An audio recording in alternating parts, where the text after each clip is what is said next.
દિન વિશેષ એપિસોડ 2માં આજે જાણીશું જલિયાવાલા બાગ હત્યાકાંડ વિશે. બ્રિટિશ સરકારે વર્ષ 1919માં રોલેટ કાયદો બહાર પાડ્યો હતો, જેના હેઠળ બ્રિટિશ સરકાર કોઈ પણ ભારતીયને કોઈ પણ જાતના કેસ વગર કેદ કરી શકતી હતી. આ કાયદો લાગુ થતાની સાથે દેશભરમાં તેનો વિરોધ થયો અને સમગ્ર દેશમાં ક્રાંતિની શરૂઆત થઈ. 13 એપ્રિલ 1919ના રોજ વૈશાખીની સવારે દરેક સમુદાયના લોકોએ શાંતિપૂર્ણ વિરોધ માટે અમૃતસરના જલિયાવાલા બાગમાં એક સામાન્ય સભામાં ભાગ લીધો હતો. જ્યારે આ બાબતની જાણ બ્રિટિશ આર્મીના જનરલ ડાયરને થઈ ત્યારે તેઓએ તેમના સૈનિકોની સાથે સીધા જલિયાવાલા બાગ પહોંચી ગયા.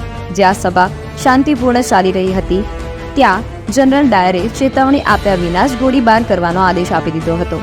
જલિયાવાલા બાગ હત્યાકાંડમાં અંધાધૂંધ ગોળીઓ ચલાવવામાં આવી. અસંખ્ય લોકો મૃત્યુ પામ્યા અને ઘાયલ થયા હતા.